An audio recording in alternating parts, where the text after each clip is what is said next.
Today, we begin with a diplomatic development that senior officials in Washington, European capitals, and Moscow had anticipated, monitored, and assessed. This was a proposal that did not emerge over months of negotiation, but instead took shape in a matter of days. Days that formalized an invitation from the White House to Russia's president. Days that expanded a proposed Gaza ceasefire mechanism beyond the Middle East. And days that raised new strategic questions about how future peace efforts may be structured.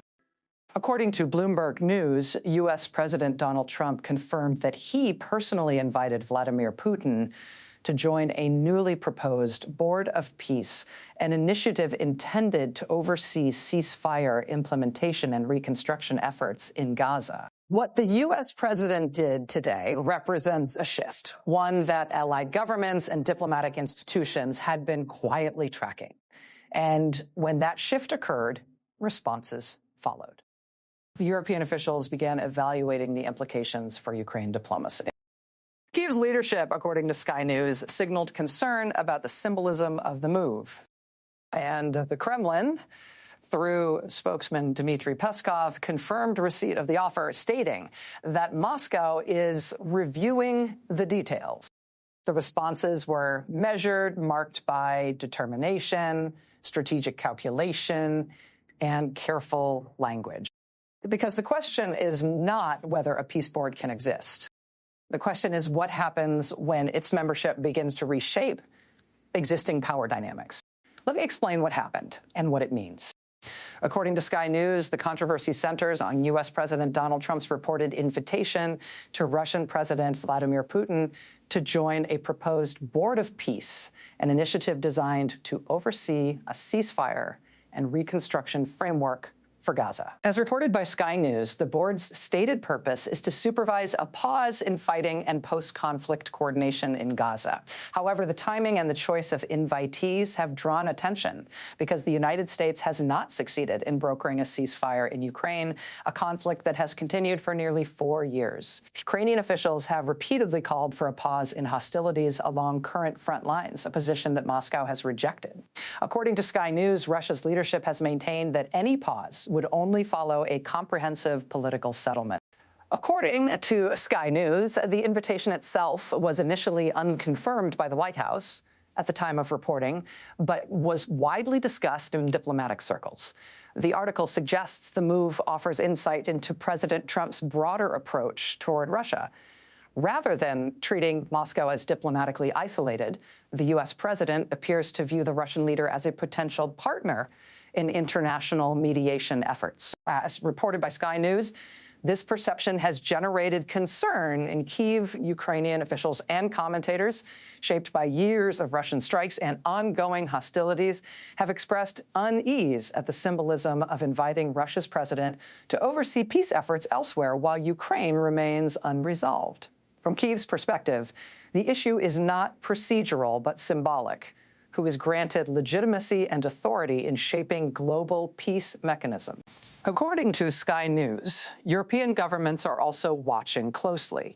The article notes that the invitation may reinforce existing concerns among European officials that Washington could favor Moscow's position in future diplomatic initiatives.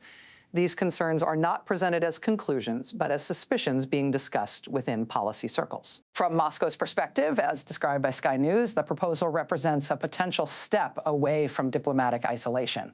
Participation in such a board would place Russia's president alongside other global figures and could be interpreted as a form of political rehabilitation. The article notes that even if the invitation leads some existing or prospective board members to reconsider their involvement, it still offers Russia renewed access to high-level diplomatic forums. According to Sky News, there are also institutional concerns.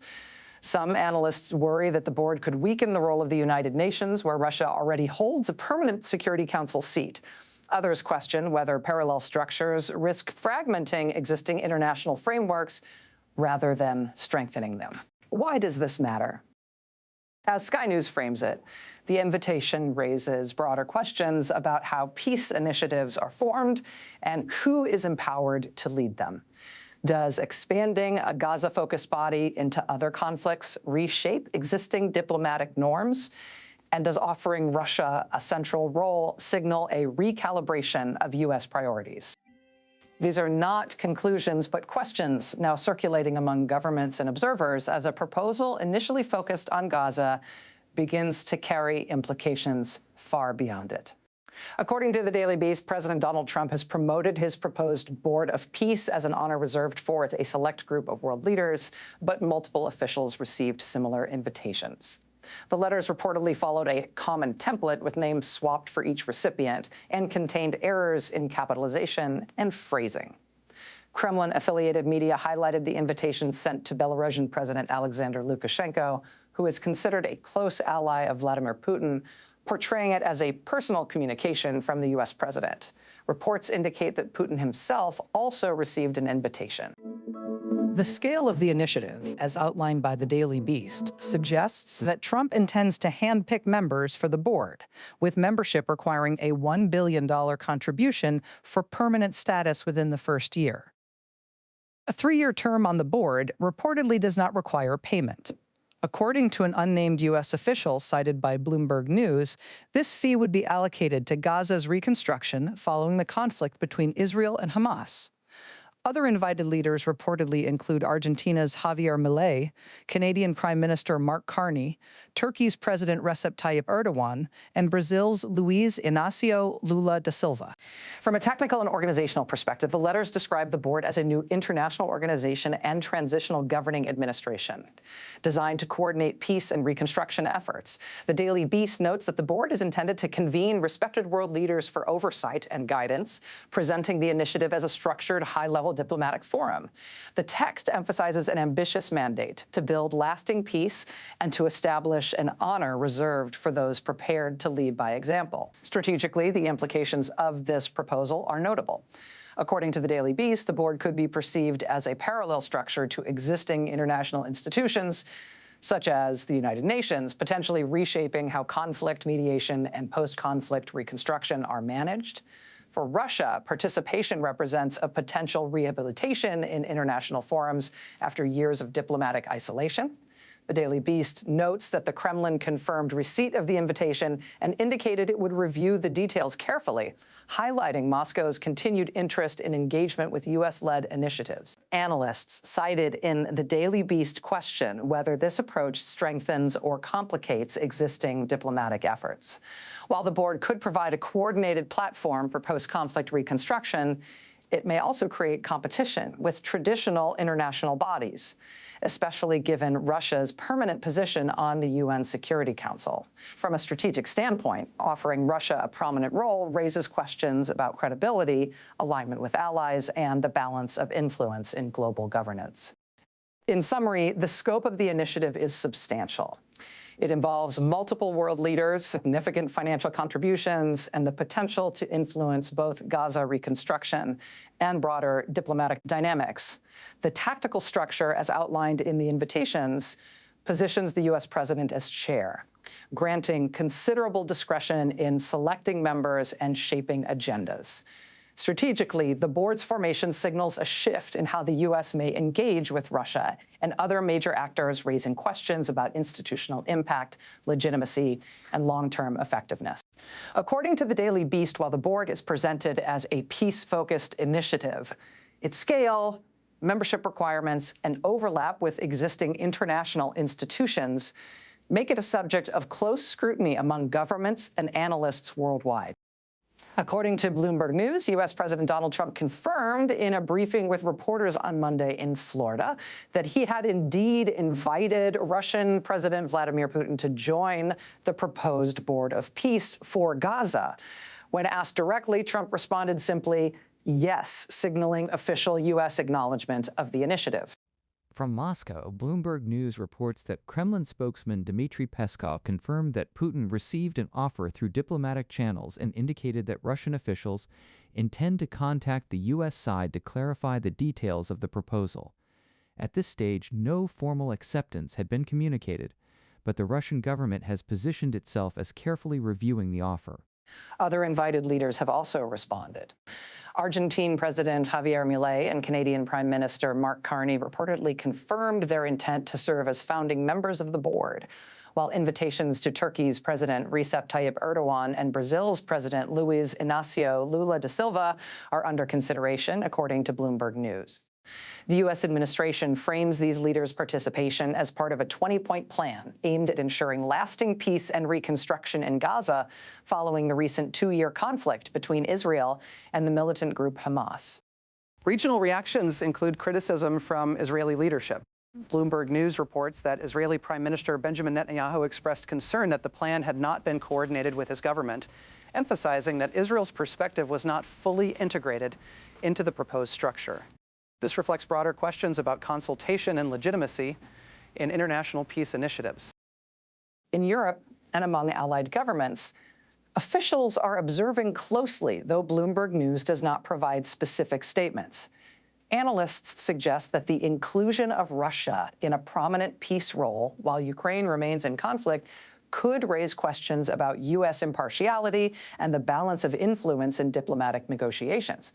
This aligns with concerns previously noted by Sky News about European suspicions that Washington might favor Moscow in peace-related processes. When comparing statements to actions, several patterns emerge. In Washington, the invitation is presented as a constructive, inclusive effort to bring leaders together for peace.